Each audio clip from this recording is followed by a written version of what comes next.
Dr. Oba Tashaka Show. Free your mind, and the rest will follow.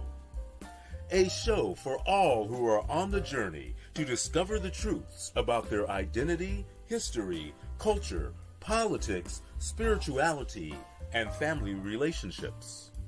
This is a show for the Black Freedom Movement and the Black Power generation and the hip-hop generation, including Black Lives Matter and associate activists, all of whom are seeking change.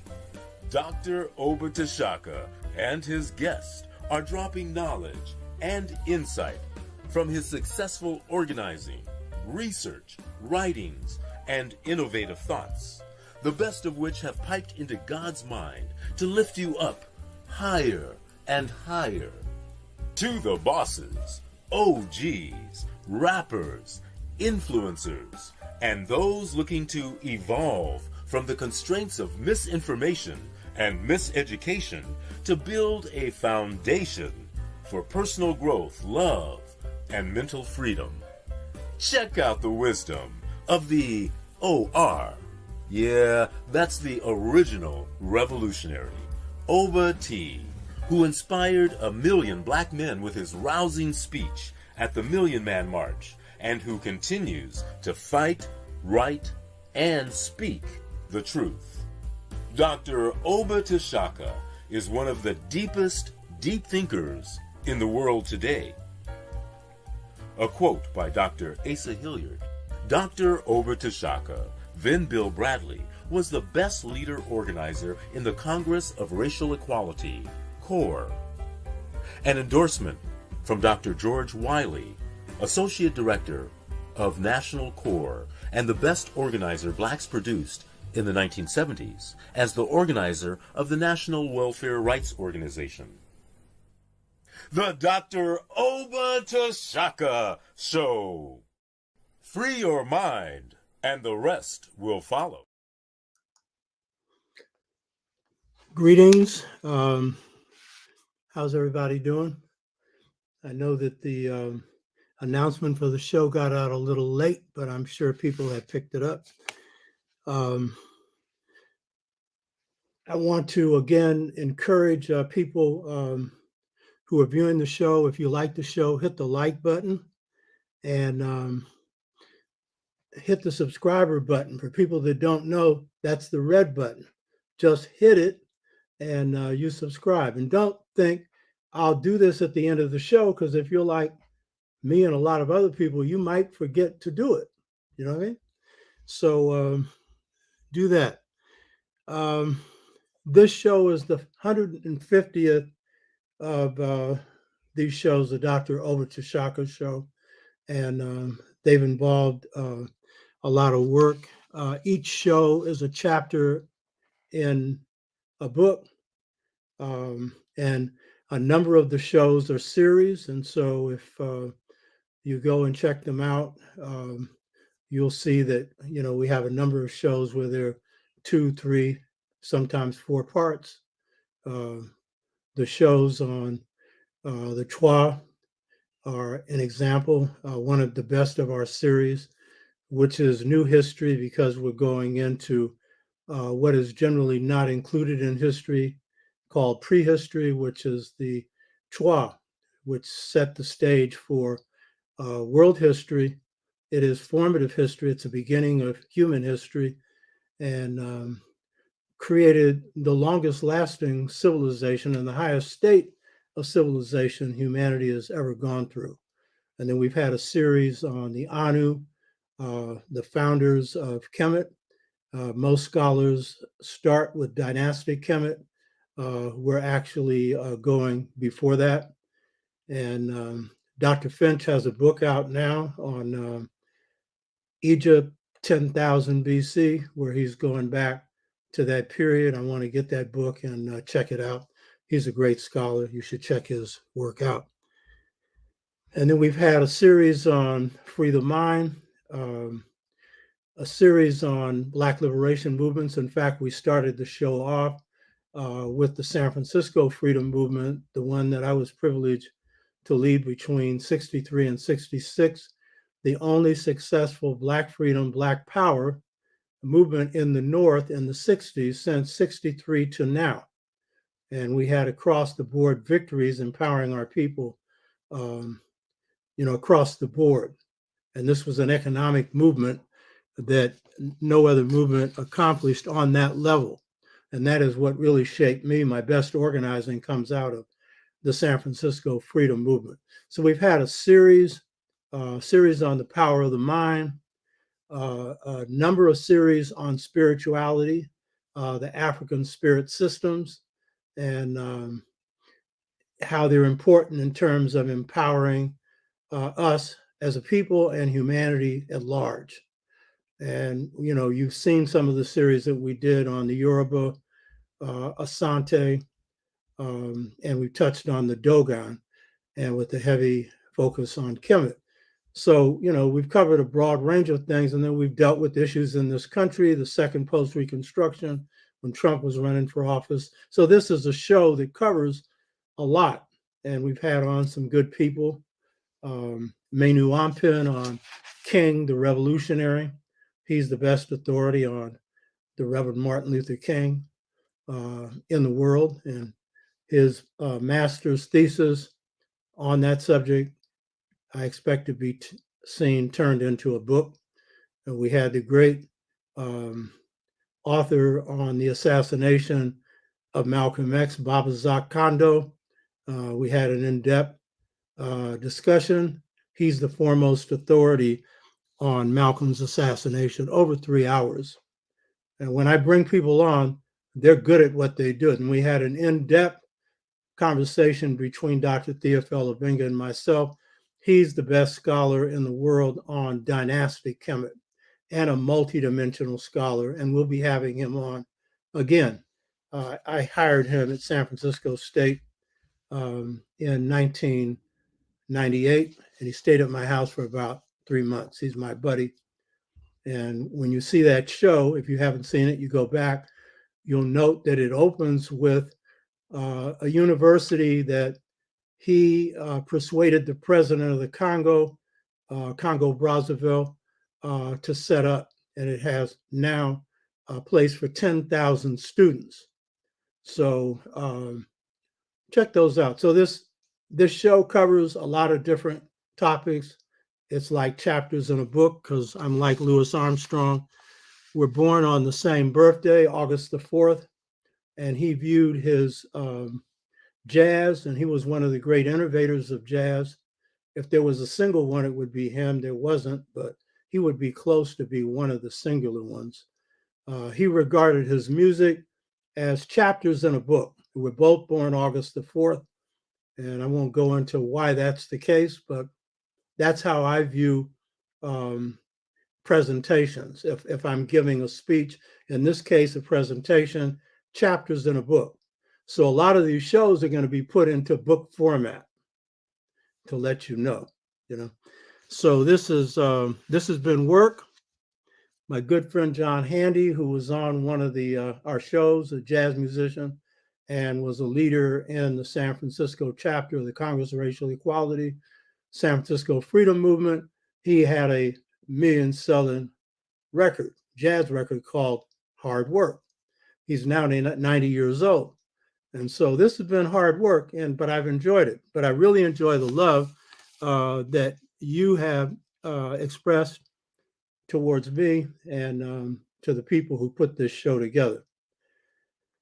So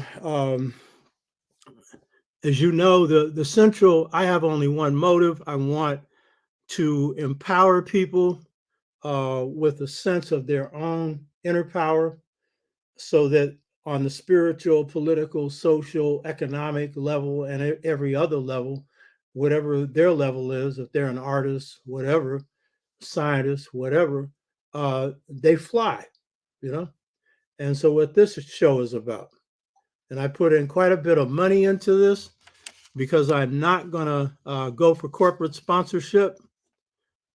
So I can't have too many other motives. And I want to note that in the Black Freedom Movement, Black Power movement, Pan-Africanist and Afrocentric movements, I haven't accepted a dime.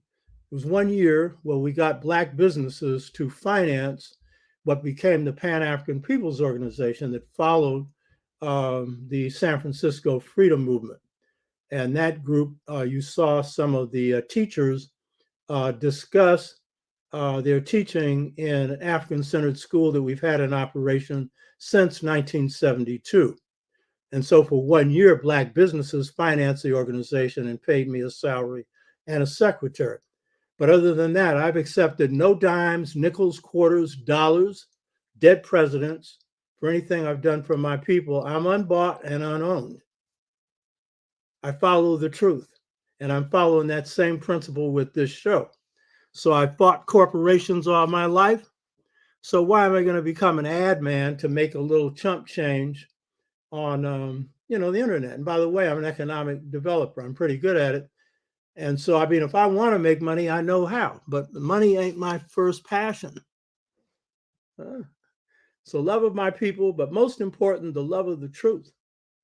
The truth is, to me, the most important thing, and God is the ultimate source of that, as I've come to experience. So I hope you get something out of this. This is for your benefit. And we welcome questions.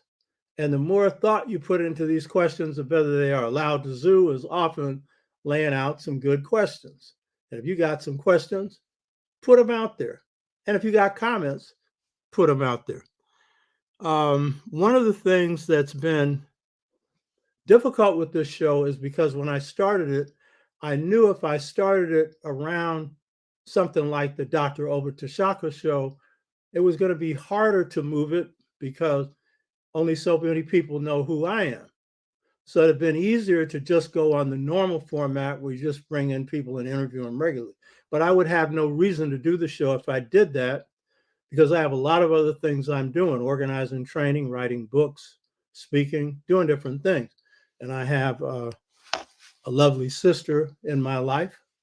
And so, there are other things that I do. So the only reason I would have is to try and do intergenerational sharing of knowledge. And we've had some younger people on this show, and one of whom is helping me right now in terms of organizing. And there are others that we'll be picking up.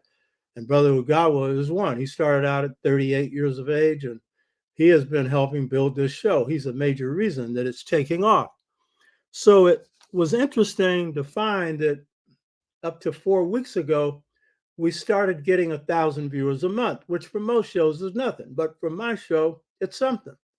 And the viewers that come on this show tend to stick. There's a consciousness they have and stuff like that. And so then last week, it was interesting because the show went from 1,000 in a week to 1,000 in a day. And Ogawa he calls me twice a week, and we have these conversations. So we were wondering, where is this going? The last time I looked, from last week to today, we had 5,200 viewers. 5,200. Now, for this show, that is a takeoff. And over 100 subscribers. So, and usually what happens with this show is by Wednesday, the viewers, the new viewers taper off. So it keeps coming in. So that's the first thing that was interesting. So then when I went to the demographics, and I know these demographics are not completely accurate because I know that there are other people watching the show that are not included here. But what we found is with this last week's show, the viewers came from the United States, the United Kingdom, South Africa, Canada, Jamaica, Germany, Netherlands, Kenya, and Trinidad and Tobago. And they were viewing for consistently good periods of time, So that's the first thing. But we know that we have viewers coming from Kenya. We know that we have them regularly from Ghana, from Nigeria. There are other places. The analytics that they provide you with from YouTube are just partially accurate, but they give you at least a picture. And then when we looked at this, we could see that Viewers in terms of cities were coming from New York, London, Los Angeles, Atlanta, Philadelphia, Chicago, Toronto, California, Nairobi, Kenya, Detroit, Pretoria, South Africa, Charlotte, North Carolina, Baltimore, Maryland, Dallas, Texas, Jacksonville, Florida, Washington, D.C., Boston, Johannesburg, South Africa. And I really want to say that Brother Mkulu that was on the show about a month ago, who's from Johannesburg, South Africa, and leads the African-centered movement in South Africa. We've generated 1,600 views from that interview and 800 new subscribers. And I want to say this also, the South African listeners are among the longest listeners, meaning they listen the longest, sometimes longer than the African American. And the African American is, of course, making up the largest listening audience. So this is good to see this happening because they put us on slow algorithms. And it means that a show that could have gone off a lot quicker, it's taken longer. But, we've hung in there. And with the help of Brother Ugawa, Brother Senevar, who has done some hard work for me and others, many of you who spread the word, it's taken off. The other thing that was very good to see, because I've talked to my wife about this, this is not a talk to the choir show. Meaning, if I'm talking to people in my age group alone, I'm stopping the show. I've never liked that. A lot of us, we just like to stay in this narrow circle. And I like what the youth are doing. I like Black Lives Matter. I know some of you got issues, but I like it because I see the results that they're getting. And they've learned from us, but they've taken it to another level. So what was really encouraging, and we've seen this before, is that while the youngest age group we're picking up is 25 to 34-year-olds, the 35 to 44-year-olds, 18.4% of the viewers come from the 35 to 44 years old. 23.9% of the viewers come from the 45 to 54-year-olds. 30.1% from the 55 to 60-year-olds, and 26% from the 65-year-olds. Well, what's interesting is that the younger viewers are making up the larger segment of that, and it's not just talking to my age group, which is good. And there's nothing wrong with talking to my age group. We've got a lot of heavy people out there, and I'm not dismissing anybody. And then I want to also say I'm a revolutionary. So this show is open to everybody. See, because I'm out to produce, to at least contribute to change throughout the world. And societal change that affects large numbers of folks. As I used to say in the show, when I first started teaching at San Francisco State Black Studies, I just want to teach Black students. I was into that Black thing. I still am, but I was hard-nosed. But then I reached a point as I began to become deeper in my consciousness and more radical in my thoughts, where I saw the value of impacting change among all groups. So I wanted to have students from other ethnicities as well, though this is primarily for Black students. And as long as I had that vibe out there just for Blacks, only Blacks came. But when I put that vibe out there that I'm open to others, others came. As you think, so you are, which is going to be tied into the topic of this show. So I want to thank people for helping expand the show and keep it going, because the whole point is to get the message out to the largest group of people possible. Now, last week's topic was a topic that discussed the relationships or the differences between Kemetic and African philosophy and Aryan and Greek philosophy. And it focused on the central theme of what in Kemetic is called septepi, or the first time or first occasion, when things first happen in the cosmos. And then it also focused on the Greek conception of origin and showed why they focused on evolution. And we focused on Septepi.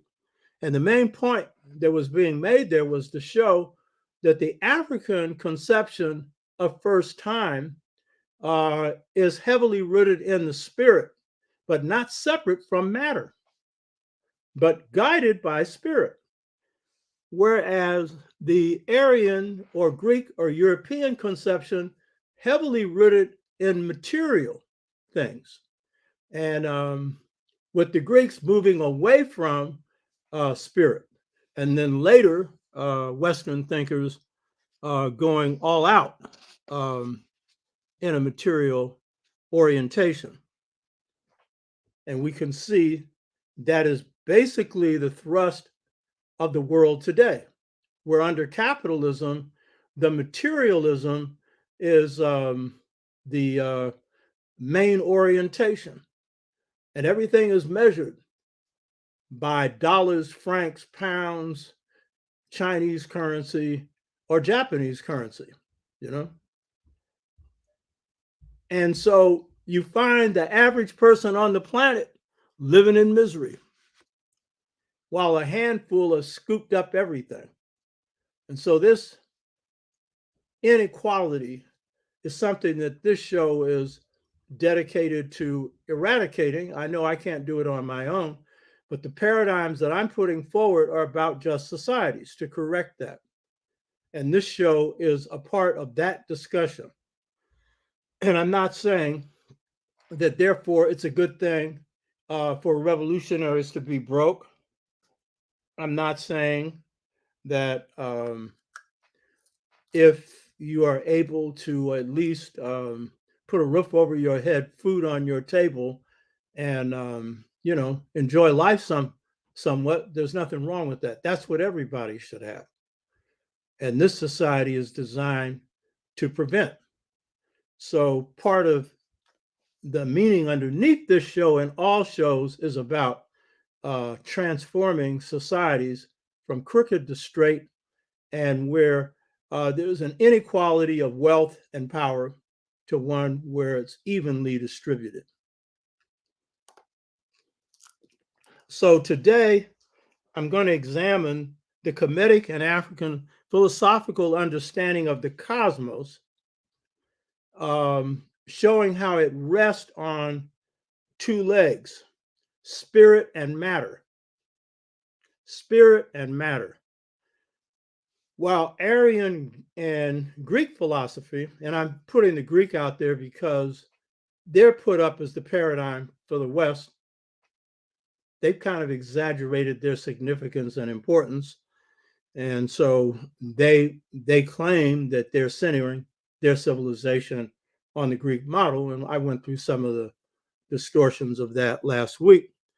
But so today we're going to examine the Kemetic and African philosophical understanding of the cosmos that rests on spirit and matter, with spirit having the leading role, and contrasting it with the Aryan, Greek, and other European philosophical systems that are heavily weighted in the direction of materialization, meaning material things. So in the case of the Greeks, there's a progressive separation of spirit from matter. They're still in the spirit world, in part because they're heavily influenced by Kemetic civilization and others that precede theirs. So it's not a clear case of just a material civilization there, but they laid the model for the material civilization, the Greeks did. But it is consistent with the Aryan worldview. So today I'm going to examine the Kemetic and African philosophical understanding of this spirit matter topic. So the topic for today is the Kemetic and African philosophy of the unity of spirit and matter that will save the planet. I'm not suggesting that just by recognizing this, the planet will be saved, but the topic is suggesting that this is the philosophical path for the various measures that need to be taken to save a planet that's on the verge of extinction for life forms, particularly animate life forms through global warming. But this is also the paradigm, the unity of spirit and matter. It is the paradigm for freeing people on this planet. And so today I'll hit parts of these themes. In previous shows, I've been discussing how, as human beings, we are lights.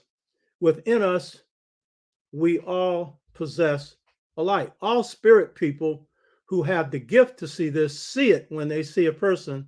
They see the radiation coming from a person. And there are different ways in which that radiation occurs. For example, there's a thing called Kirlian photography. Lao Tzu asked, how do you know, how can you prove that there's a spirit? They have a thing called Kirlian photography where they actually photograph your aura. That is the particular light field that you emit around you. And everybody's aura is of a particular color. And so I went and had mine photographed, and my mother's.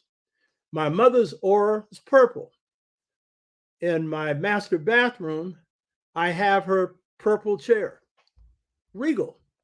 Those were her colors. That was her favorite color, too. Usually your favorite color tells you what your aura is, you know. Mine's gold. I don't know if it's changed, but mine is gold. So for her, that meant regality, and they called her queen.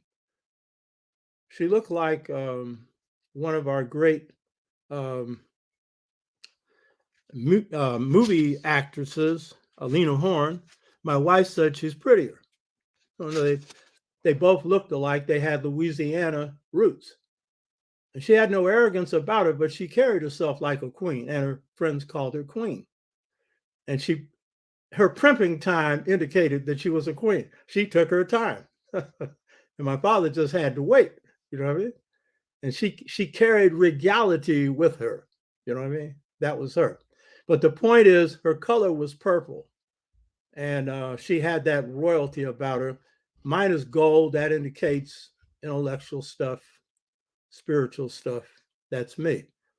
That's one of my favorite colors, gold. So we are all lights, but we have many lights within us, meaning spirits within the body. And so the central theme of African philosophy began to raise its heads up among African people in the United States and some in Africa and the Caribbean and in Europe, but in the United States especially. Central themes of African philosophy began to raise their spirit up again in the 1960s, because Black people in this country, in the South, they were challenging Southern style apartheid and winning battles, defeating it on the level of Southern style segregation that had been intact for almost 100 years, and restoring the right to vote, which they're now chipping away at and trying to take away, because this is the second post-Reconstruction. And so what you saw with the Black freedom, and then what would become Black power, and then Pan-Africanist and Afrocentric movements to come, but particularly the Black freedom movement, many of us began the process of returning to our African roots. Brother Malcolm X was a mirror of this in prison. He said first his philosophy changed, then his attitude pattern changed, then his thought pattern changed. Then his communication pattern changed, and then his behavior pattern changed from European to African. And he was pushing Africanism up in the Nation of Islam. And when he got out, when he was forced out, that was the major thrust that he was taking then.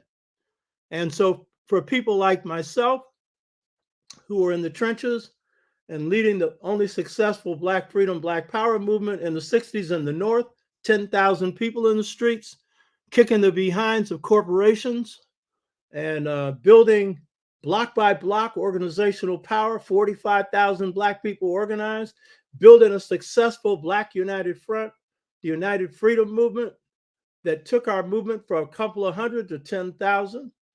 And then hitting the books, because when I came into the movement, I had been one of those who had been brainwashed. You know, I've said this. I was in the assimilation stage of consciousness. I had been taught all the big words. You know, when I became chair of CORE, my vice chair was 10 years older than me. His name was Kermit Scott. And Kermit, he was a social worker and a very good political campaign organizer. And he said to me, Bill, because that was my slave name then, he said, need to break it down, man. You're using too many big words. You know what I mean?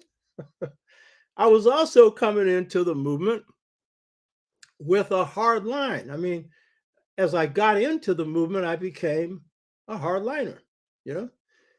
But my hard line thinking was often frozen in a Eurocentric mindset, even though I came from a Black family.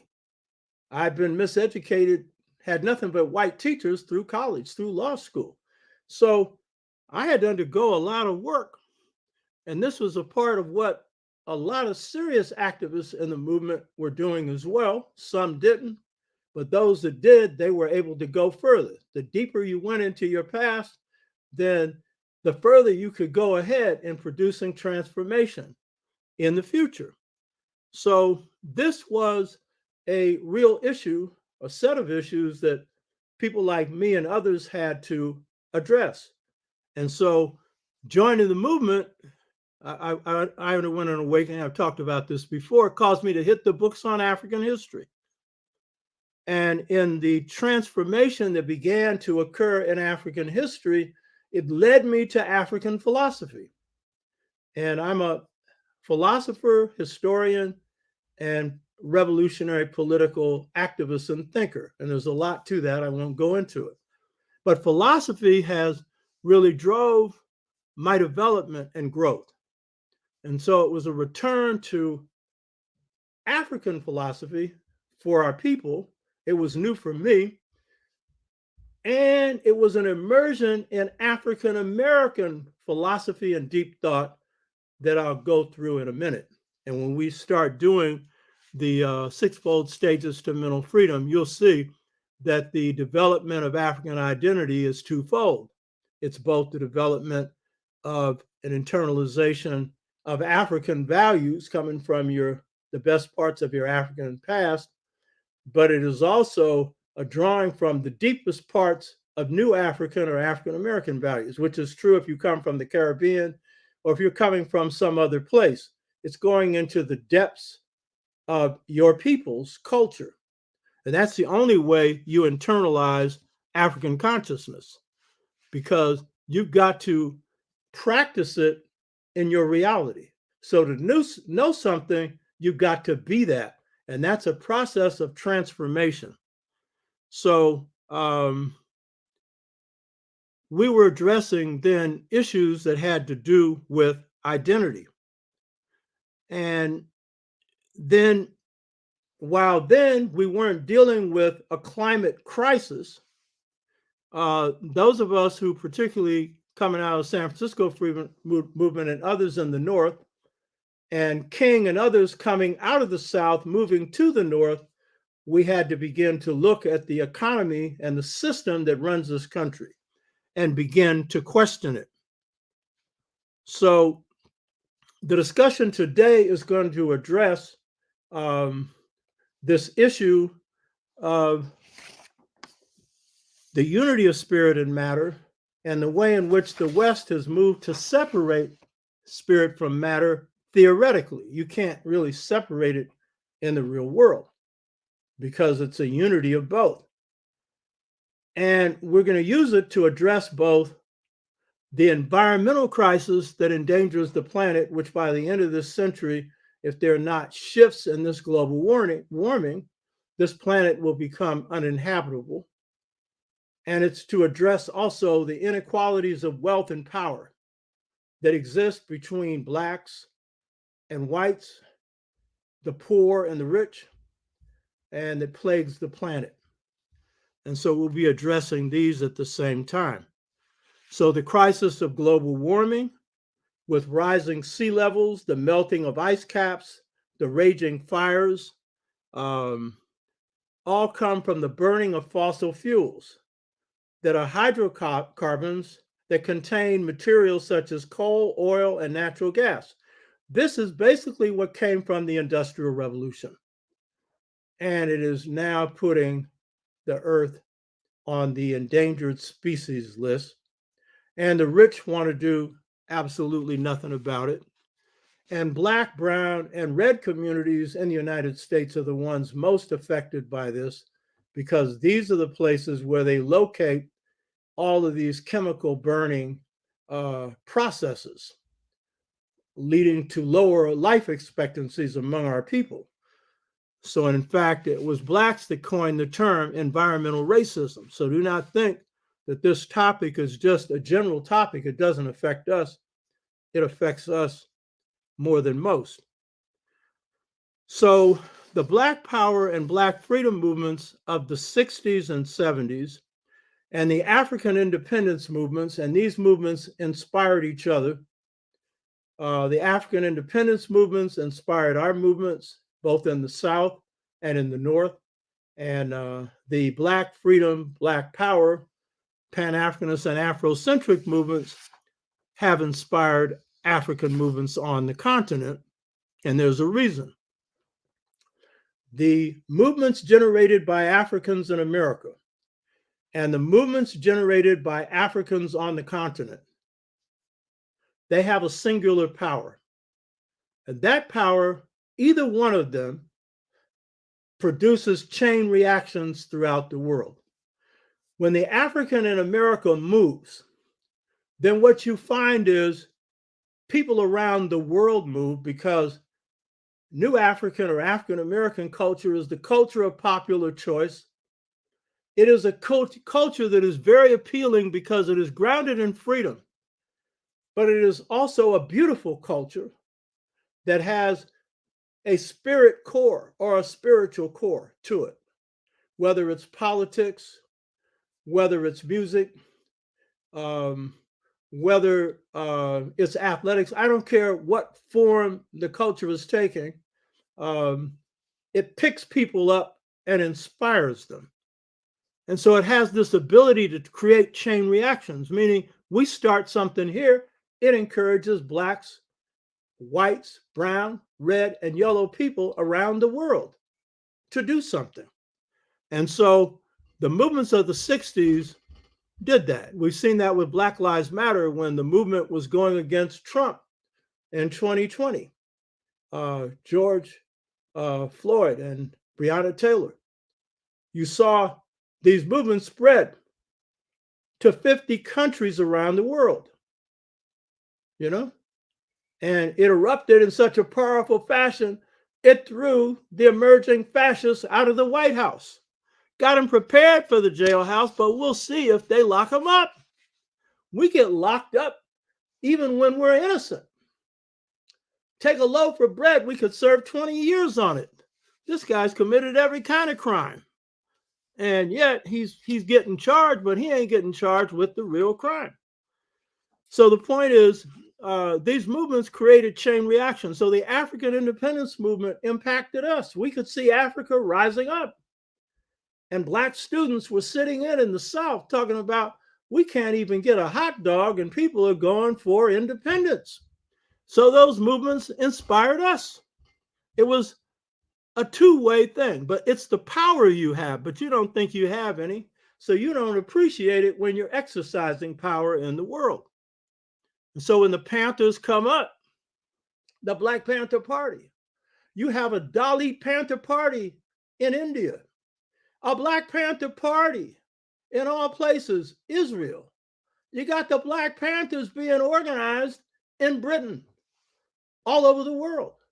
And then a chain reaction, not just globally, but inside the country. And so when I had the Minister of Culture, Emory Douglas of the Black Panther Party, he informed me, it's the first time I knew this, I've said this on some shows, some of you are new and haven't heard it, others have, that it was the Black Panther Party that inspired the American Indian movement to stand up. Now, the Native Americans have been fighting before we came here, and then when we came here, you understand? But that a band of what was 6,000 Black men and women picking up their guns and standing up to the police could inspire red people on reservations who are catching more hell than you've ever imagined, worse than the hell we catch. And it's bad here. You living on reservations, no running water, no toilets, blah, blah. So this chain reaction wasn't just global, it was internal. And so as we moved, other forces moved. And then as I pointed out, in the San Francisco Freedom Movement, the San Francisco Freedom Movement moved whites, young whites at UC Berkeley, which is the premier university of the United States and the world, producing more Nobel laureates than all the Ivies put together.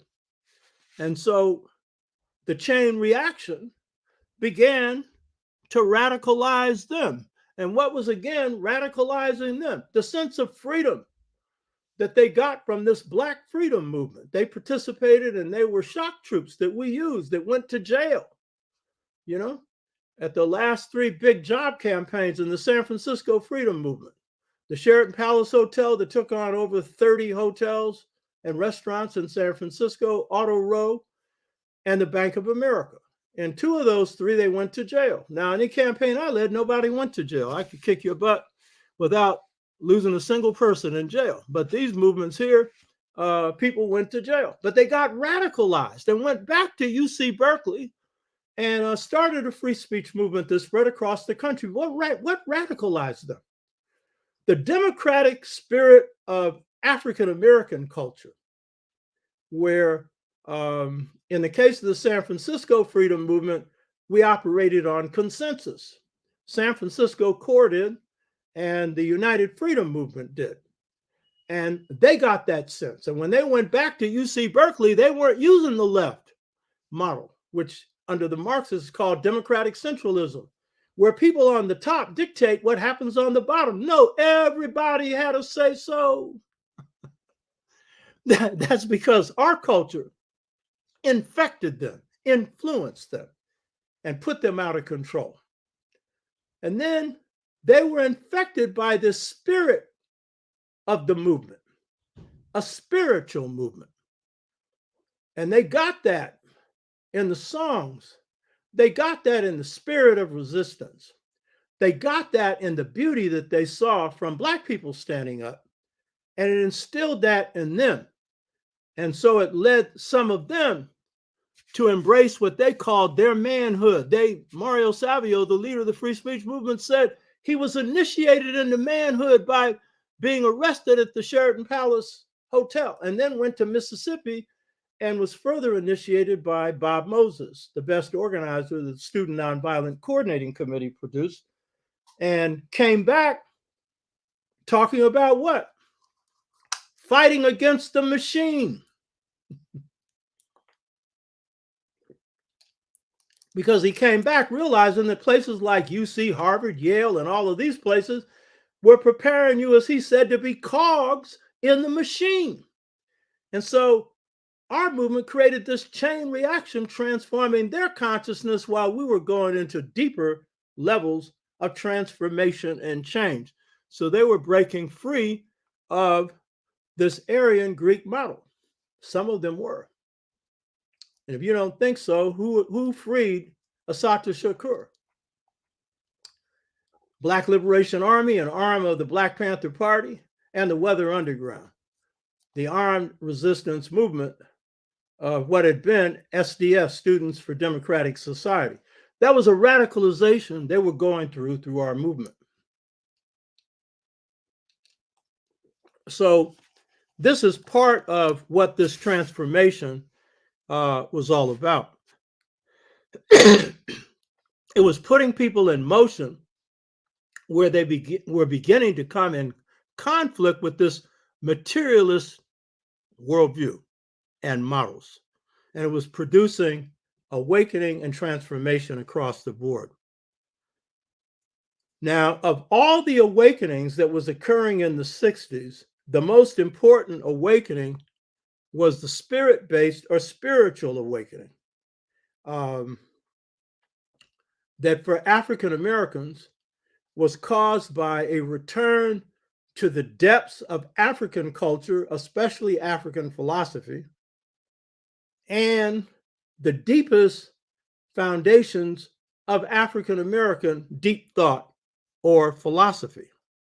And it was through returning to these two that transformation was really being produced. So for someone like me, my first experience with African philosophy was not Kemetic, it was Dogon. And the reason is it was one of the living African systems still intact, not transformed by Christianity or Islam.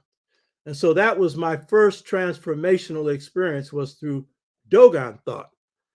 And then I got exposed to Yoruba consciousness, and I've been in that for 45, 50 years, as I've discussed on that show, and then Kemet. And so then I walked to Kemet, though, through a foundation coming from other African cultures, and then later the Twa. But the key was that in 1963, Lerone Bennett came out with a book called Negro Mood. I've discussed this in some of my earlier shows. And it's only about 120 pages. Lerone Bennett was a master African-American historian. He didn't really focus on Africa. But this book was a deep plunge into African-American deep thought and into what's called the Black establishment, the group of Blacks that have been used to control Black people, the Black establishment. And a lot of people who have been dealing with things like the Boule and stuff, that's surface stuff. If you haven't read Lerone Bennett's The Black Establishment, you don't know how certain groups are used to try and manipulate your butt. And these are Black groups. You understand? And so these two chapters made his book a classic. Now, I usually read people's stuff like Zora Neale Hurston. I read almost all her books. So I said, Mules and Men is her best book. But you're not the authority on someone else's best work. They are. Zora Neale Hurston said Mules and Men was her best book. My best friend, Candy Solowazi, and I, we've talked about Lerone Bennett. He's read most of his books. I got most of them. They're great books. And he didn't just write great books. He had a great artist who illustrated his books. By the way, I do that with my works. Good artists illustrating them. And so I had a brother named White, who was a great artist who illustrated a lot of his books. And so Bennett would come to core conventions, Congress of Racial Equality, national conventions. And then I was at the Selma to Montgomery March where I was arrested. I was a March Marshal. He was there, and at the Million Man March. I said this before, but for people that haven't heard it, I repeat it. Each time I go up to him and I say, hey, Lerone, the first time in Selma, getting ready for the march, I went up to him and said, hey, Lerone, I already knew what his answer would be. What's the best book you've written? I knew what he would say. Negro Mood. And then at the Million Man March, before I'm getting ready to speak, he's on the stage. And I said, every book I've written, I draw from that. And it's affected my thinking. Why haven't you republished it? Said, oh, I will. I know why. Johnson didn't want it republished because of the chapter, the owner of Ebony Magazine because of the chapter on the Black establishment. It realized the role that Ebony Magazine and Johnson Publication played in the Black establishment. So what is it that Bennett revealed? He revealed that the basis, the foundational basis of African American culture is rooted in what I call the spiritual blues. And I've done a show on that. I think it's one of the best shows that we've done on this channel. And in it, he makes the comment that historians, and he said Black mythologists, because anytime you're going into the depths of a culture, you go into mythology. And the mythology for African people generally hides basic truths of the cosmos.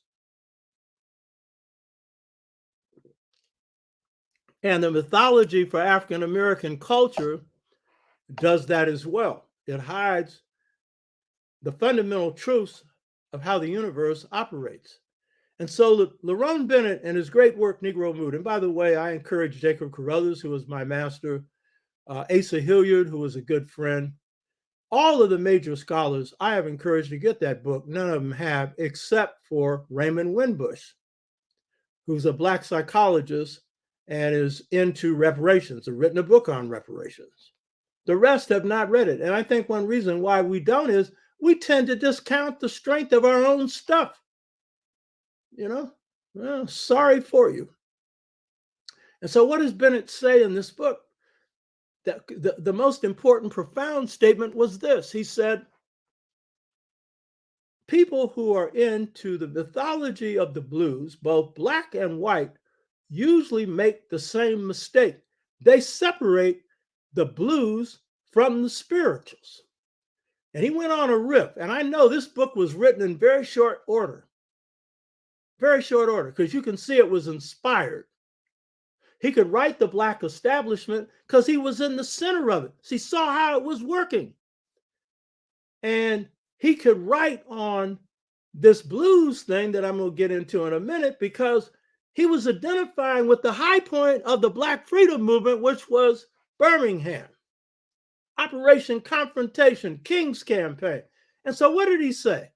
Because it was blues people making up this campaign, grassroots Black folks from Mississippi, Alabama, South Carolina, the best Black folks who come from the South. And what did he say? He said those both Black and white who deal with Black mythology often make the mistake of separating the blues from the spirituals. But he said right. He said read right. And this came from his soul. He said, the blues are the spirituals, good is bad, God is the devil, and every day is Saturday. Now, what was he saying? He was saying, at the core of New African or African American culture, sacred and secular, spirit and matter are one. The blues are the spirituals. The blues is often described as or thought of as that which is not spiritual, which it is, but it's often thought that way. And the spirituals are thought of that which is spirit-based. The truth is the spirituals are a music that speaks about everyday life. Its core emphasis is on freedom. You can't get any more political than that. But you see, the African never separated things into sacred and secular categories. They were all one. Spirit and matter is all one. And he didn't know it, that he was defining the core principles of African philosophy. Because you could say the same thing in Kemetic, except it wouldn't be the blues. It would be spirit and matter. And he said, just as good isn't separated from bad, God isn't separated from the devil. Now, you know, in African thought, there's no devil. So this is an intrusion of foreign thinking. But I get his point, you know. Particularly if you're looking at Judaism, Islam, and Christianity, God has both positive and negative qualities. African thought, that's not the case. because God is in spirit form, pure. Superlative in character, beyond blemish. So that grounding was for me. And by the way, Malcolm read Negro Mood. See, Malcolm was on the cutting edge of stuff. And it didn't have its time to work on him because he was assassinated not long after that. It was a picture of him getting ready to speak at the Socialist Workers' Party. And I looked at what he had in his hand. It was Negro Mood. And don't forget, Malcolm's my second master. I wrote a book on Malcolm, The Political Legacy of Malcolm X. I wear a goatee because Malcolm did. You understand? Malcolm, big influence on a whole lot of us. You hear me? So the point is, when we're talking about the Kemetic African philosophy of the unity of spirit and matter that will save the planet, that is, the approach to saving the planet is going to have an approach that embodies both spirit and matter with spirit guiding it. That's at the core of your own culture. And that's because it grows out of African culture and civilizations, Kemetic, Yoruba, Dogon, Asante, Twa-based, where spirit and matter are one. So on another level, global warming is itself an expression of the materialization of the universe. That is the attempt to take spirit and separate spirit from matter, not in fact, but in theory, and to treat spirit like it's a superstition. So as we had this global awakening, one of the things that was happening to some of our scientists, some of whom were into quantum physics, some of them were impelled by the Black freedom, Black power movements, and by other things going on in the world, in Asia and in other places, to begin to question the philosophical underpinnings of the science that they were practicing. And so they were beginning to question the philosophical rationale for invisible energy fields, such as waves and particles, and the string theory that represent the idea of what energy is in quantum physics. But they could find none within the Western worldview. And what they found in the beginning was a mechanistic idea of science, and that treated invisible energy fields, such as waves and particles, like they were machines. And as one of the leading thinkers in this field, Rene Descartes, that I'll come back to in a minute, said they didn't care about what was the essence of the energy that quantum physics was using. They cared about how to harness it and use it for power and control. And he slipped in one time and said, power and control over the lower regions of the world. This is the same Descartes who said that all people were equal in their thinking. Well, he didn't really believe that, you know? And so what we have is, in the later development coming after the Greeks, we have this mechanistic view of science that Rene Descartes, Galileo, and others developed, where they see the universe as a machine. Now, we know the universe isn't a machine, you know? And so they approach quantum physics, which is basically dealing with invisible energy, which is showing you that all life is basically maintained by spirit, which they call energy. And they're treating it like everything is matter, when what is sustaining matter is what cannot be seen. The no thing, which is the energy that is in everything. And so then, using a mechanistic model in science, then they break the universe up into parts and then create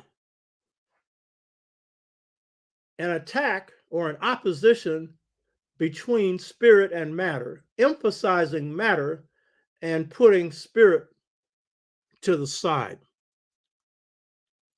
A lot of this orientation has its roots and foundation in the Lord and Master philosophy that comes out of the Aryans starting 3 to 4,000 BC, coming out of the Caucasus Mountains, Ukraine, and Russia, where nomadism becomes a way of life that sweeps the world, and where power becomes the central drive, and where women are put to the side, because one of the key things with the nomadic way of life is it's patriarchal, and women are treated as objects to be used in the service of men. And that very system continues on after them. And so this is also when we're talking about the separation of spirit from matter. Spirit, in many cases, while it can manifest in both masculine and feminine forms, has a strong feminine quality. And in trying to push spirit to the side, it is also part of the project of putting the feminine and females to the side, and inside of every male, pushing the masculine above and the feminine below. And those are issues that I've had to deal with. And if you haven't, then either you came out of a very good family, your orientation is very solid, or it's something you still have to deal with. Because real freedom comes when we have a synthesis of masculine and feminine. My book, Return to the African Mother Principle of Male and Female Equality, rests on this. So what we see is that this nomadic emphasis on power is carried on into other phases of Aryan culture, including capitalism, where again, it's a drive for power, and in this case, profit. And people are subordinated to that, put in the position of misery.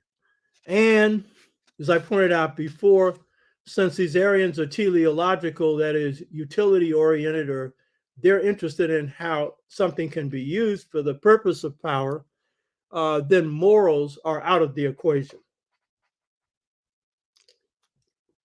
So what we see is that as we underwent a global awakening, some scientists were beginning to question the paradigm and model they were operating on. These movements for freedom were inspiring them, and some of them have said so. You know, the Black Power, Black Freedom movements, and one was talking about the demonstration of Black power at the Olympics, you know, where the brothers stood up and raised the fist. That inspired some physicists because they're seeing a system that's out of balance, that is oppressive, and they're beginning to question their own paradigm. That's coming from your culture, baby. In the case of some of them, they are now also looking eastward. So Lao Tzu to Taoism in China, which is their philosophy of the spirit, you know, not the most popular philosophy in China. Confucianism is, but Lao Tzu, with his orientation on the feminine, on emphasizing the strengths of weakness and the importance of a order in the cosmos that is just. This is part of what some of those who are caught in this material paradigm coming out of the West are beginning to question. And they are beginning to see that they don't have a rationale for their science. So some of them are looking eastward. And some now need to look Africanward. So these nomads who kind of lay the foundation for a lot of this stuff that goes wrong, that includes the Greek departure from anything that's balanced, worshipped, because they were still in the realm of spirit, they worshipped mainly male spirits who were spirits of war. Their favorite objects were knives and spears and bows and arrows, any kind of weapon that could subject people, and horses that they could get on to travel, to take stuff from people. So women were viewed as something that they could conquer and control, both in Western societies and in other societies as well. And so when we're looking at this move to separate spirit from matter, a part of this is tied to the separation of masculine from feminine and the subordination of feminine to masculine in the patriarchal order. So the Greeks, their contribution is to create a materialistic model with secondary distorted influences. One of these is in the form. I've discussed this in a previous show. This is something that Plato got from Socrates, and Socrates got this from Kemetic.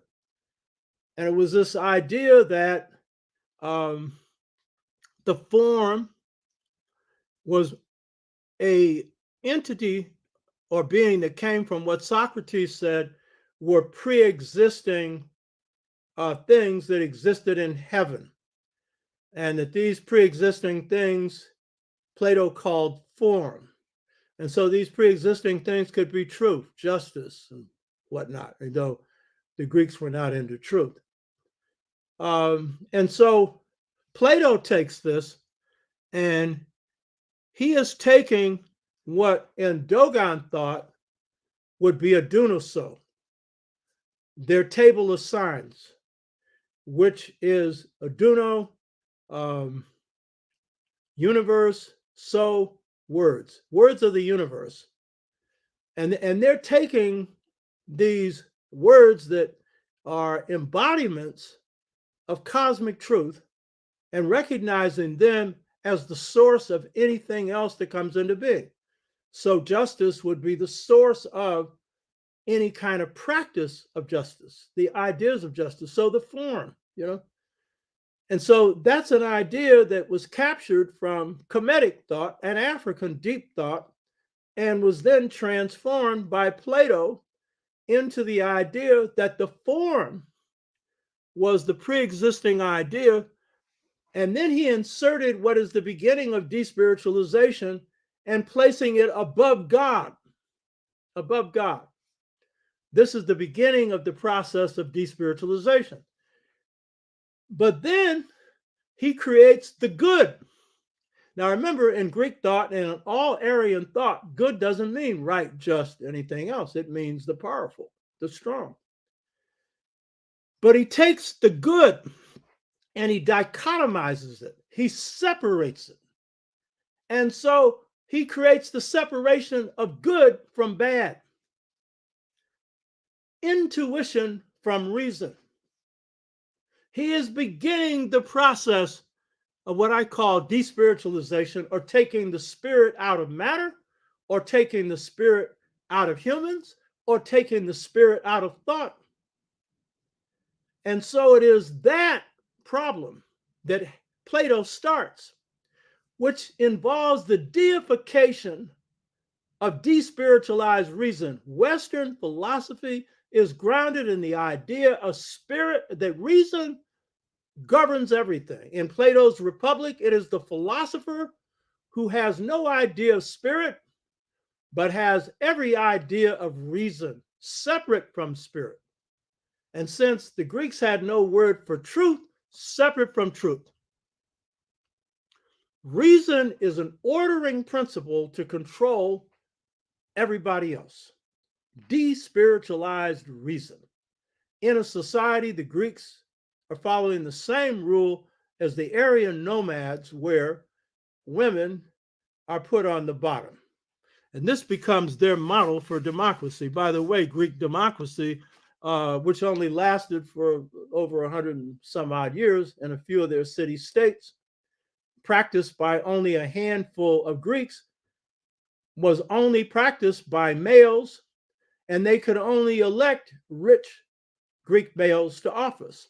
And they call this the origin of democracy. Democracy begins among the hunter-gatherer societies where consensus became the standard for decision making.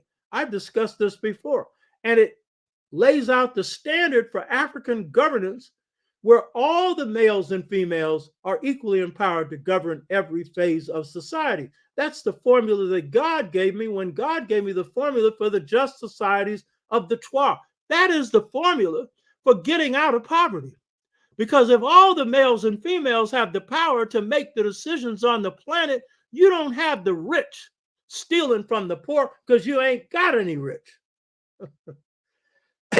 That's why when the Constitutional Convention was being formulated, it was because of Shay's rebellion. And when, Shay comes back from the War of Independence, broke, they ain't paid. The average white who fought in the War of Independence and the majority of blacks fought for the British because the British promised them some freedom. Later for this land of the free and the home of the brave. Land of the rich and the home of the knave. You understand? Blacks were going for whatever they could get out of it. But the fact is, when this guy comes back from the War of Independence, Shay, he's losing his house. It's gone up on auction. Why? Because he couldn't pay taxes. Why couldn't he pay taxes? He was fighting in the War of Independence, which he wasn't getting paid much for, barefooted and everything else. Many of the soldiers that fought against Britain, that was the case. So then they started a movement. They started movement against courthouses and stuff, and stopping them from selling their property. The founding daddies had their convention to stop this Shays rebellion from spreading. Why? Because they said if they didn't stop it, the people would equitably distribute the wealth. So we're talking about the Kemetic African philosophy of the unity of spirit and matter. When you unify spirit and matter, you're also, the societies that are going to do that are the ones where males and females are unified. Those are the ones where males and females were equally empowered, like it was among Native Americans who followed this model when it was carried to them. From these Kung people, these Trois people. You hear me? So what we see then is this materialistic model that comes out of the Aryan model, that then comes out of the European model that Descartes and others contribute to, where, among other things, spirit is separate from matter, becomes the basis for creating cold-blooded systems where the only thing you're interested in is the market and profit and the hell with people. And so we find the people ground under this. So Plato's form is the beginning of despiritualization by subordinating God to the form and raising good as the highest principle. And good is based on reason despiritualized. But the key point is it's a dichotomy, a separation of reason from spirit. And so when we're talking about how the Black freedom, Black power movements empowered Blacks to go back to our source, the source which is Africa, and the deepest return was the spirit return. For people like me, my first awakening wasn't spirit-based. It was historical and political, and later spirit-based. But my mental freedom, when it came to the freedom of my mind, where my mind began to harmonize both spirit and matter, masculine and feminine, came when I began to deal with the way in which Western thought had imprisoned my mind. And that was through a mentality of separating good from bad. And so it was when I began to see that I was strong on the masculine and weak on the feminine, which meant strong on reason, weak on intuition, and emotion. Even though intuition had guided me a lot, you don't win all your battles without drawing from some. But I was still weak on it. And so it took internal cultivation. When I go back and look at my own development, I'm using this to give you an idea of how you can use this yourself. I recall when we were forming the National Black United Front, and they're having a convention right now. And I was national vice chair of it for about 23 years, and one of the four founders. And we had a crisis in the National Black United Front. It could have nearly fallen apart. And so in that crisis, in 1 week, I wrote a 99-page booklet called Strategies and Tactics for Building a Mass-Based Black United Front. And I got the only call that I got from Maulana Karinga. And he calls me up, you know. And Karinga has this high-pitched voice. And I remember this is 1979. And he says, Shaka. At that time, he says, yeah, my name was Shaka. Shaka. I said, what? That's the most balanced analysis you've ever made. Well, Karinga was in on some stuff that I was trying to cool out. You know what I mean? I won't go into that. But I said, yeah, thanks, brother. But when I go back and look at this 99 pages, it was a part of the freedom of my mind from this either or, black or white, good or bad, masculine or feminine. You understand? It was rewooding my thought pattern, which was aided by Dogon philosophy, especially, but by New African, especially that blues stuff that Lerone Bennett was talking about. It was transforming my thought pattern from separating the blues from the spirituals, from separating good from bad, to understanding as the Black folk culture says, in the best of us, there's bad, in the worst of us, there's good. Good and bad coexist. Masculine and feminine coexist. Spirit and matter coexist. But spirit transcends it because it's the higher part. It's the life part. It's the God part. It's the good part in the African sense of good. Are you getting this? Huh? So this dichotomy that Plato had created in the form of separating good and bad had also affected African American culture, meaning because we're coming out of enslavement, we're drawing on deep thought of Africa, and that's where this blues spiritual continuum comes in. We still have those blacks who are being taught that the blues is devil music, you know? The spirituals is God music when they're both the same. The only difference between the blues and the spirituals is the blues is about man and woman. The spirituals got to focus on God. That's the only difference. You hear me? They got the same sound and everything. And I hear black people saying, I love gospel music, but I don't like the blues because they think the blues is about sadness. There's a blues saying that says, I got the blues, but I'm too damn mean to cry. You hear me? You show me a blues musician that's ever cried on stage. You also show me the spiritual blues or the blues that are the spirituals. And you show me where one person's ever committed suicide based on this.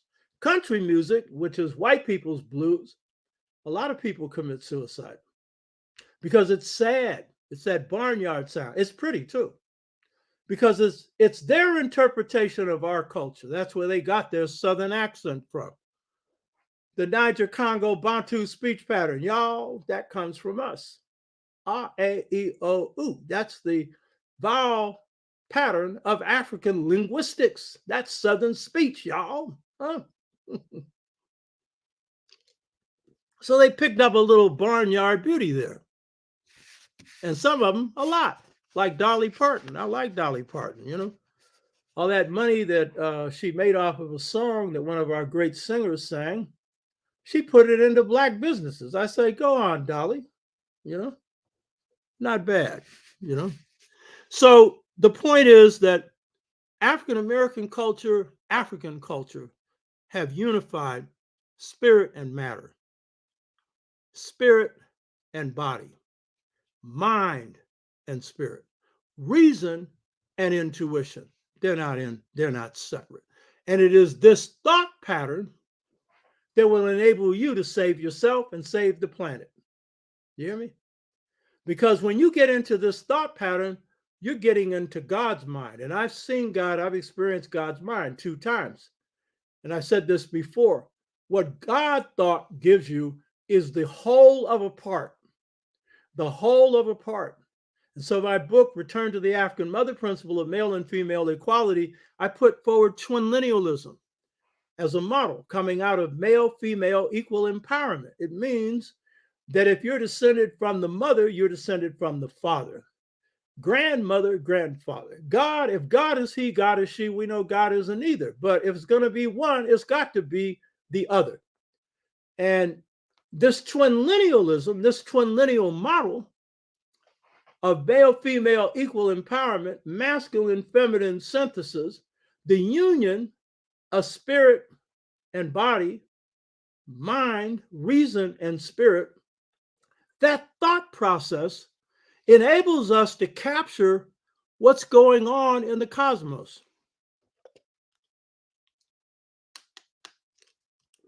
The best quantum physicists now recognize that there is no separation in the cosmos. Everything is connected.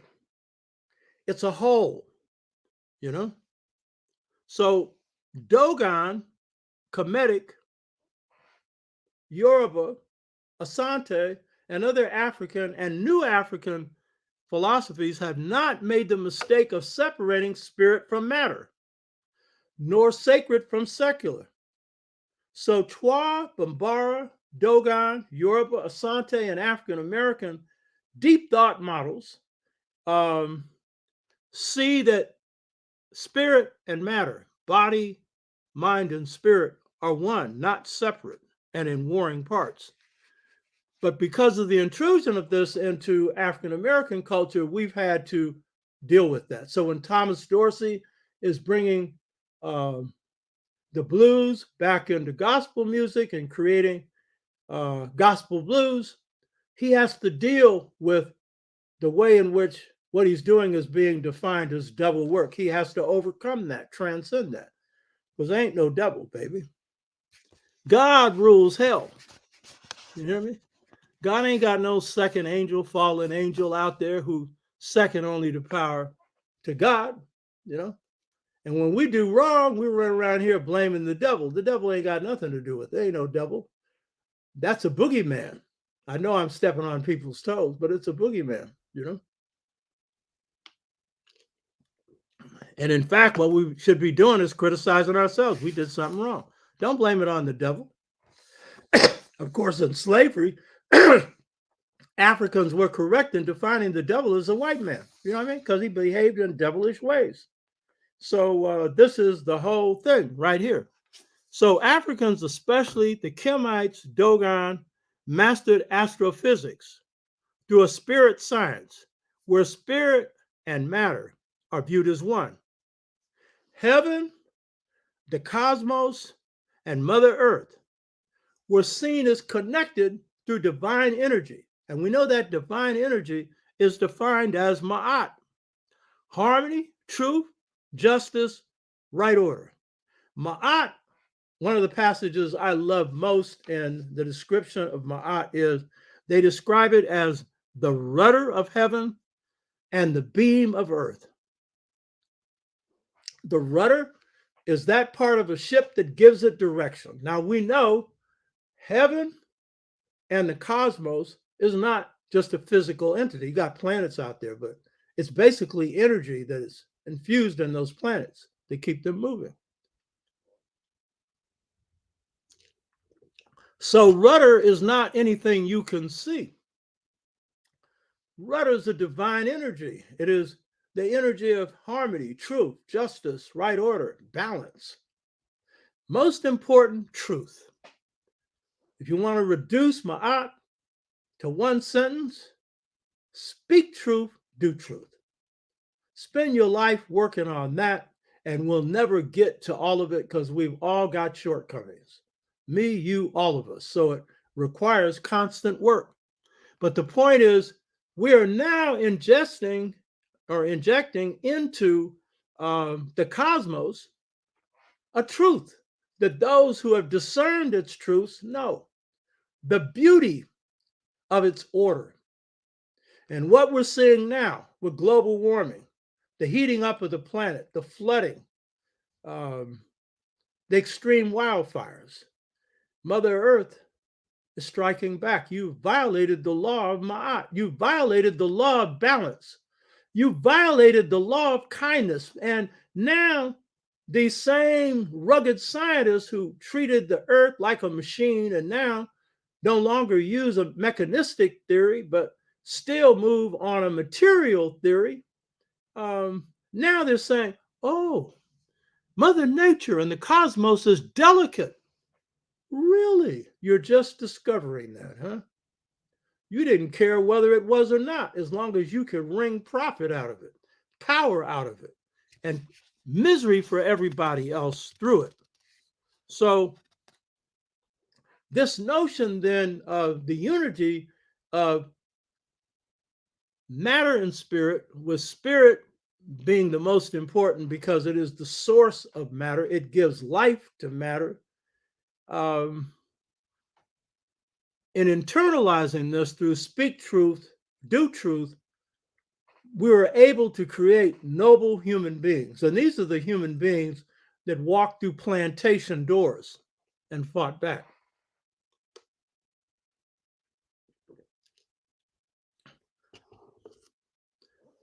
Acted like they were kings and queens, and not because they believed that their parents were, but because they knew the nobility of the spirit of the light that dwelled within them made them powerful creatures, beings with God within them who were not entitled to any kind of inhumane treatment.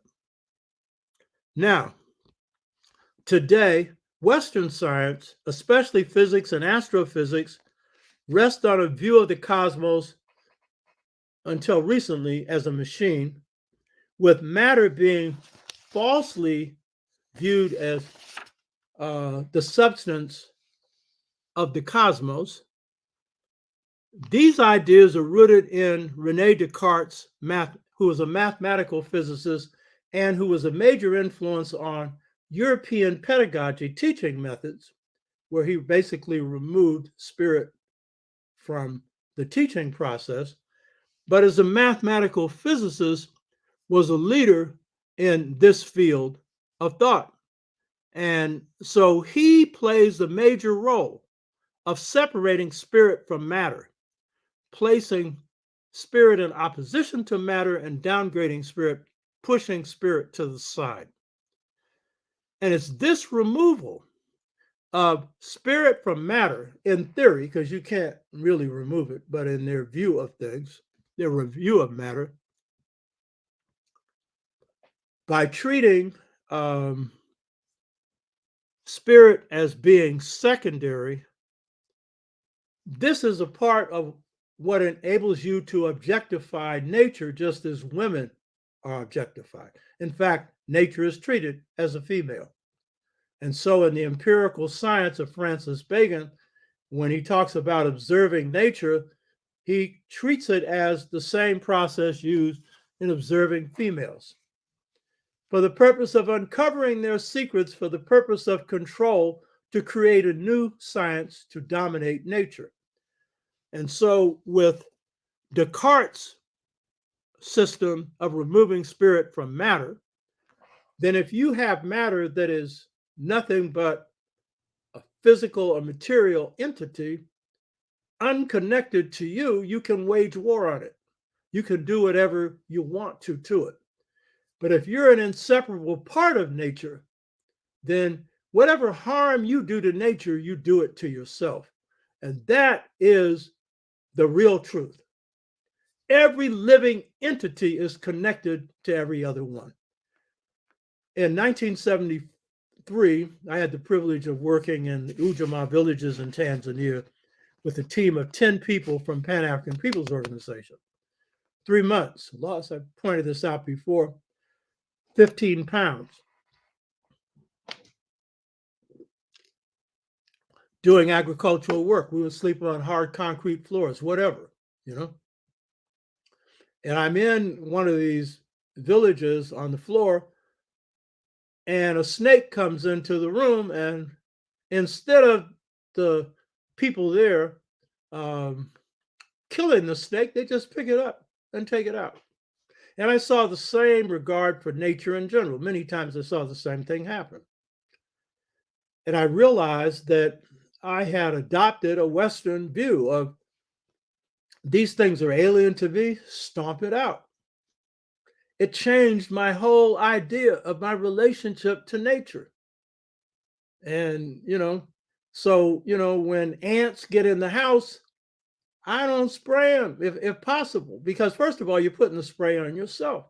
But secondly, they're coming in because it's raining, it's, some conditions on the outside. They're going to leave at a certain point. Now, there's a point where you might have to do something. But generally, this idea of your relationship to the creeping and crawling things who Native Americans call their near relations. When you're in harmony with them, they'll teach you things.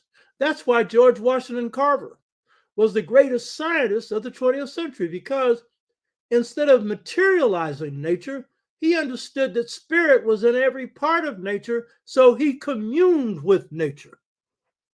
So Francis Bacon's empirical model, that's necessary to observe nature, but you're too arrogant to realize nature has something to teach you. And in fact, in the areas in which any creeping and crawling things masters, they're ahead of us. And if you've got a problem with them, you better think like them. If you're going to solve your problem, if you've got an invasion of certain species of entities that you don't want in your house, you better think like them. And then if you do, it won't be killing them. It will be preventing them from invading your own sanctuary. But the point is living in harmony with this. And it's been said before, in the African spirit material system with spirit ruling matter, human beings have the privileged position of being guardians of the cosmos, guardians of Mother Nature, not controllers, not dominators. So today, the cosmic view coming from Western science of the mechanical view of the cosmos is not in vogue in the scientific community. Western science still finds itself in a dead end because they don't have a model to replace this. And so they have invisible fields that they're dealing with, energy fields, but they have no model for explaining this. Dr. Abinga and I, we were talking about this, and we said, yeah, quantum physicists have reached their dead end. Astrophysicists, too, on this level, because they don't have a model for explaining the energy that is dominant in their field. By the way, the energy, which when you internalize it, master a field, enables you to create to the highest level, the level of innovation, the level of a Coltrane. I'm wearing a Miles Davis coat here. Kind of hard for you to see, but I'll show you here. This is Miles right here. That's Miles. And I wore this for this show to honor my people, Huh? And so when you pipe into this higher energy, that's where the real creativity is. Because if God don't speak to you, the greatest creativity ain't coming through you. I know that because I've experienced it twice. Miles, 4 times. Miles was at the White House, and some white woman came up to him and asked him, "What are you doing there?" He said, "Well, I've invented four sounds in music. What have you done to be here? The answer was she was white. And she knew somebody. Crooked, probably. You know what I mean? But did she create anything? The White House don't create much of anything except war and problems. So the mechanical view of the cosmos is going out of vogue in quantum physics, but the West lacks a model that provides a paradigm for understanding what's going on. And models are important. And when you're dealing with a model, it doesn't mean things that this thing they're describing actually happened. It means, because what Africans do with their systems is they capture the truths of the cosmos and stick it in a model. And then they teach it to their children. And then they take you through degrees of transformation. And then later, you understand, that's describing how the cosmos came into being. You just think it's a story. It's not random, So to understand that everything that is matter is held up by invisible energy, we call spirit.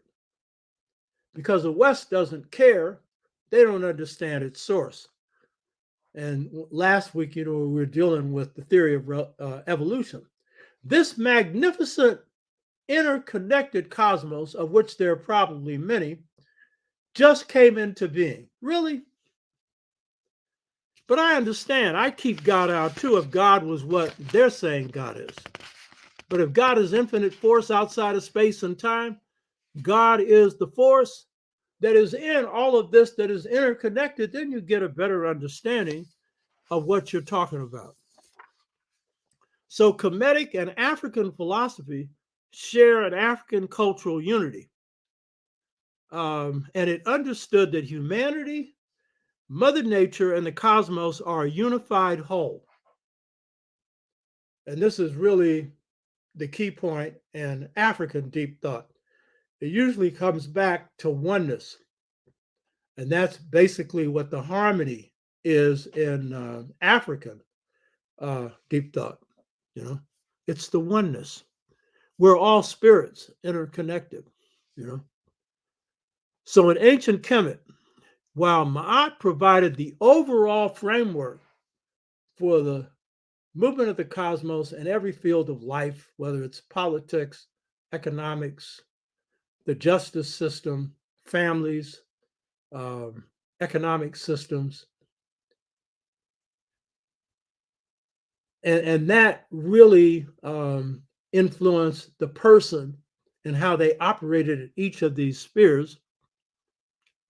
They also had other models for explaining how life came into being. Dr. Theophil Ovinga, our greatest scholar on dynastic Kemet, in his great work on African philosophy during the Pharaonic period, he makes this observation, and I'll quote him, quote, "The primal, Primal, primal first egg is feminine and contains the breath symbolized by the Ankh, the symbol representing the breath of life at the dawn of Earth." That's a very good point, that the Ankh, which is the oval and the cross, represents life, because literally it means eternal life.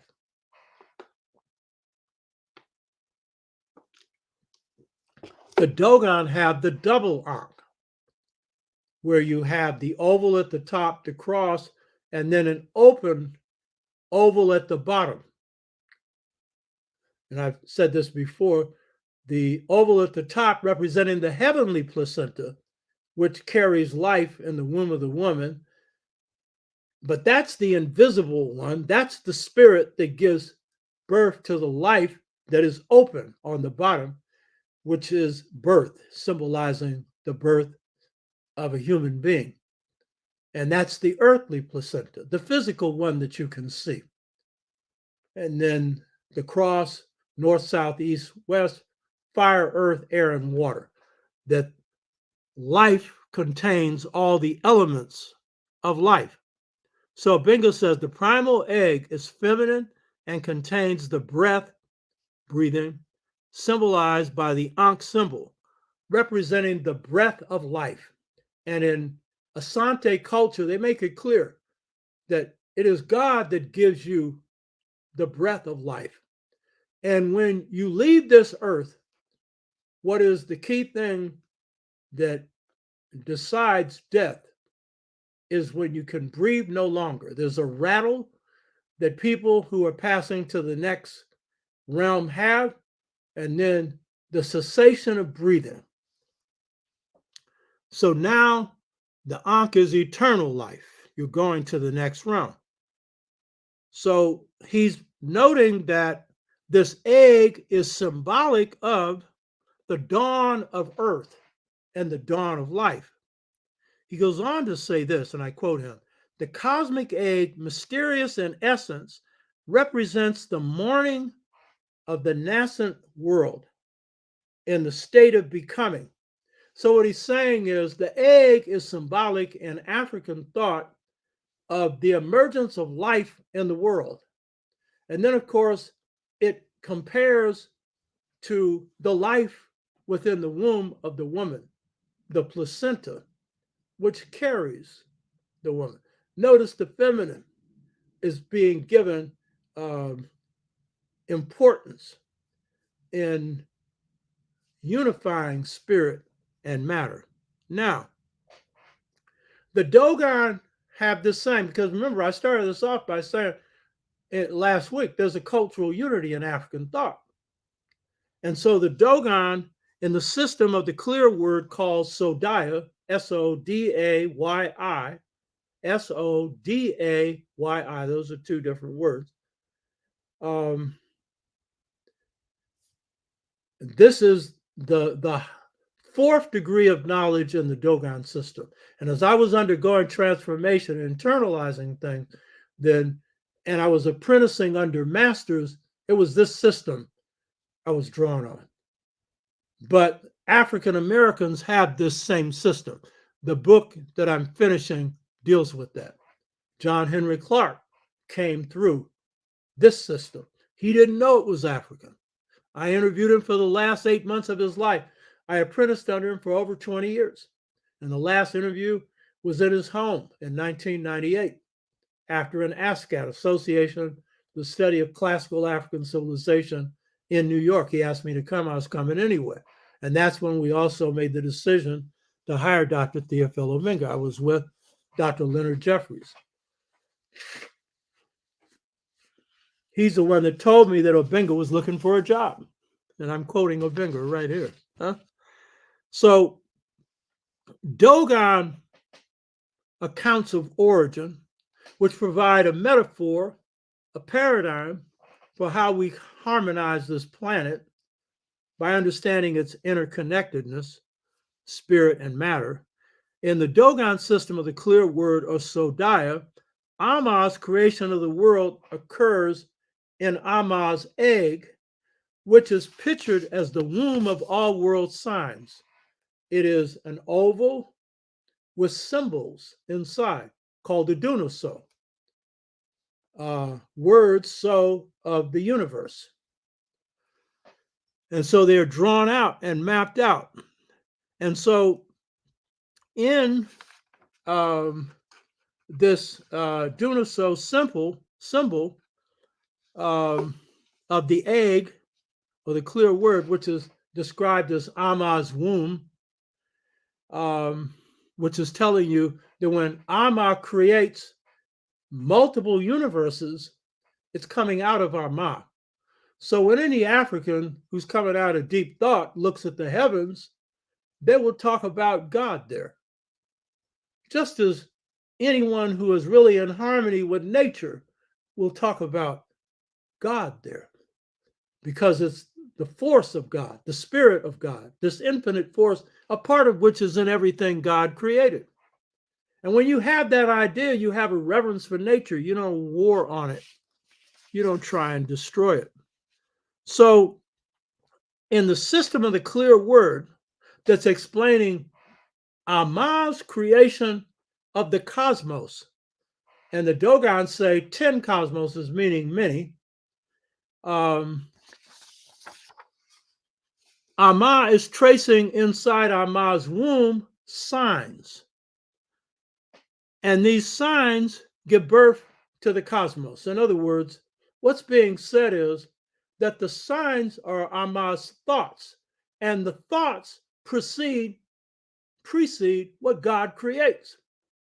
I find this to be a better theory than the theory of evolution, though there's parts of it that's accurate, but basically that it just happened on its own. Really? So these signs are spirits. And what the Dogon are saying is the essence of a thing is the thought that gives birth to it. Now, I've done a number of series of shows on the power of your thoughts, you know, and then it's also the basis for power, by the way.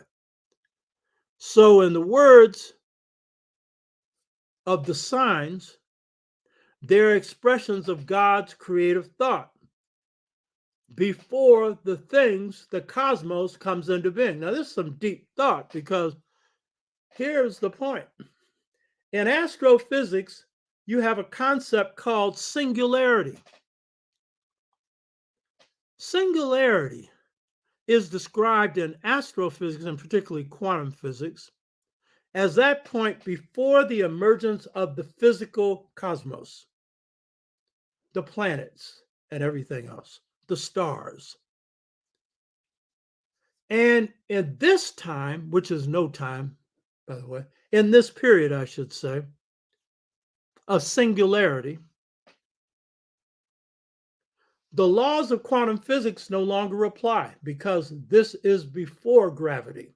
This is before time. And remember, the definition of God in the Bombard and the Trois context is God is infinite force outside of space and outside of time. So African astrophysicists have no problem with dealing with before time, or what the Kemites would say, before happening happened. See, what kind of thinking is that? And when happening happened, because they like to use the verb, you understand? The active principle, which is also describing invisible spirit forces. So singularity is that time before you can see anything. Singularity, the Dogons would say, was when Aduna, so God, Ama, was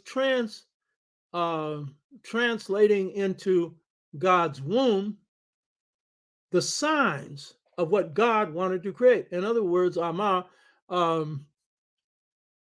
the ideas that would give birth to the thing itself. And we know your thoughts give birth to reality. And this is the part of God inside of you. Be careful what you think, because it not could happen, it will happen if you work on it long enough.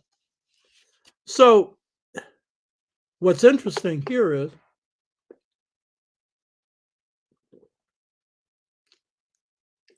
Western astrophysicists say you can actually see a wrinkle in space, which is singularity, which is that first trace before the creation of the universe, which is described in the Sodaya clear word system as the picture God drew in God's womb of God's thoughts that preceded the thing itself. And since God exists in the realm outside of space and outside of time, Africans have no problem with happening before happening happened and when happening happened. See, we can deal with all of it.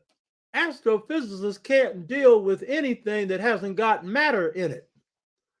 You dig? Huh? Huh? So I'm saying all of this to say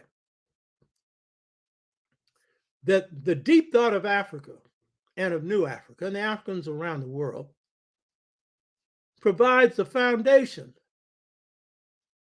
the philosophical model for bringing balance to the planet. It's not enough to cut off the heating of the planet through burning coal and all of that. You have to have a philosophy that is one that can heal the planet the way George Washington Carver did.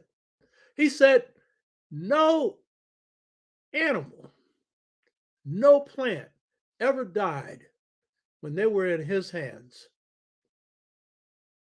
He was a healer of nature. He wasn't a controller. We need a new spirit science in which spirit and matter, intuition and reason, body and spirit, matter and spirit are seen as one.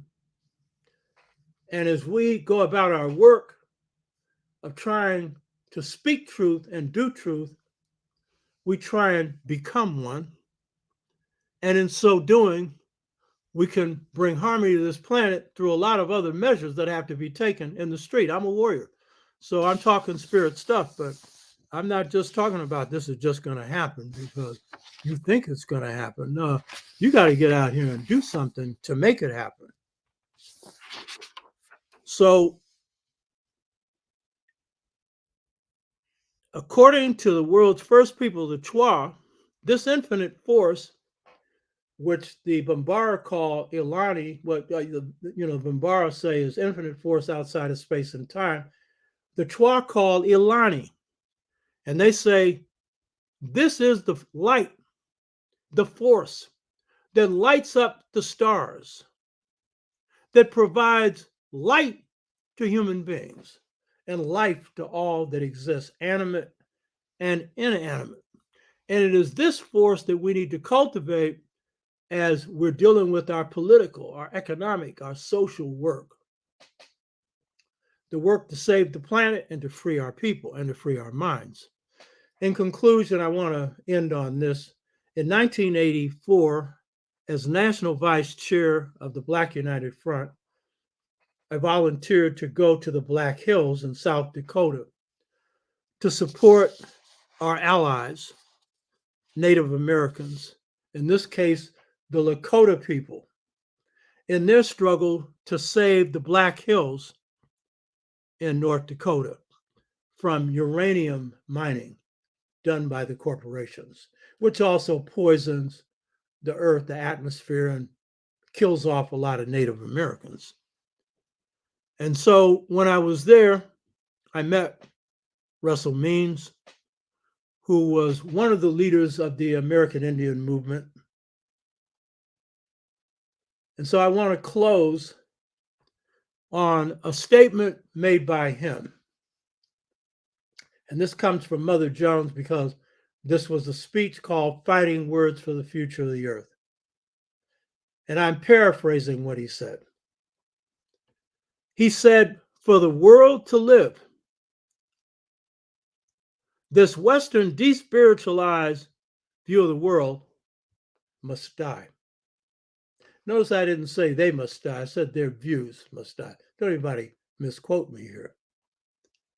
And in its place, we have to put the way of harmony, truth, justice, and right order.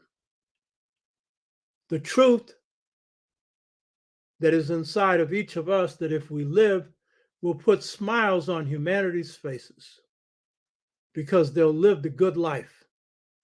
And this is going to come through creating just societies. Hotep. Hope you got something out of that. Wale. Speak truth always. Truth breeds trust. Trust breeds unity. No one unifies with those they do not trust. No one trusts those that do not speak truth. True. And we're all short on that. We all got things that we have to do to get more in harmony with that. Ain't none of us perfect. Oh, I know it. Okay, let's see if there are any comments. And Sister Nzinga Dugas, good to see you again, lady. Inyoka Ifua, glad to have you.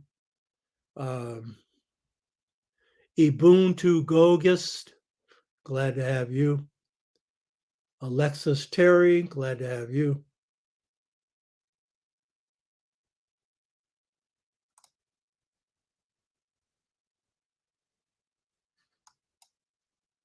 Let's see if there are any comments here. Dr. Clark said we could have a real revolution without a gun. It's going to take our strong spirit. Well, we'll see.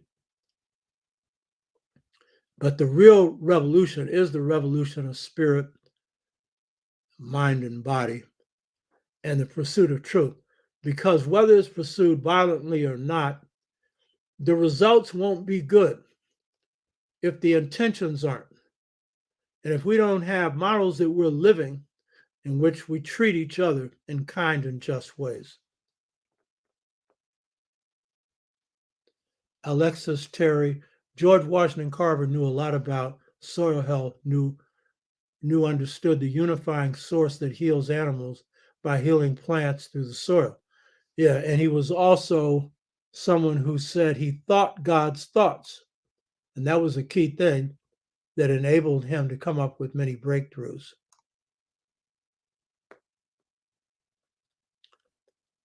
Okay, let's see.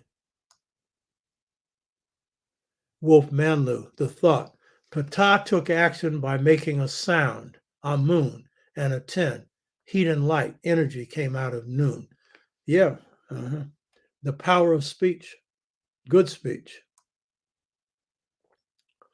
M. Jewel, Ashe. Be careful of your thoughts, they become the reality. Very true.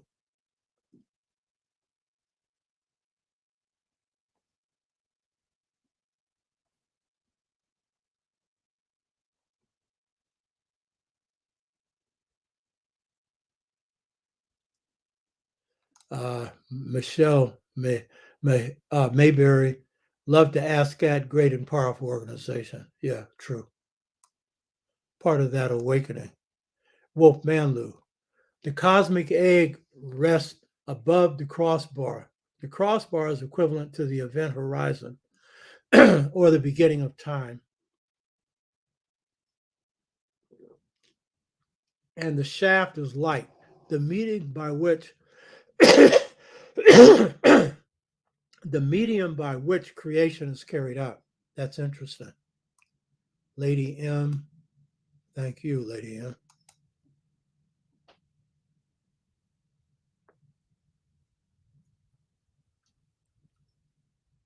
Okay. See if there's any questions in there.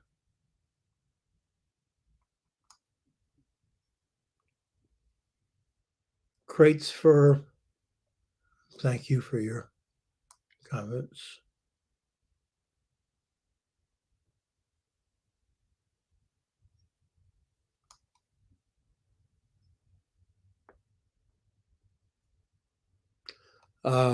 Point is made. We need to stop thinking in opposites since everything is connected. Western thought has us thinking in opposites. Yeah, in conflict, because basically that's been their relationship to the world, conflict and separation, separating things into opposite categories rather than viewing them as twin. Because in African thought, things that the West would call opposite are twins because they complement each other. One is necessary for the other.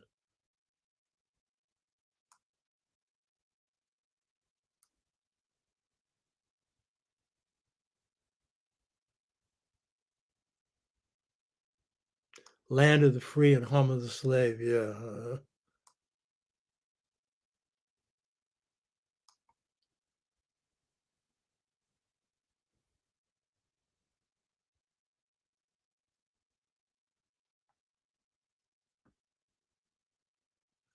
Let's see if we got anything else here.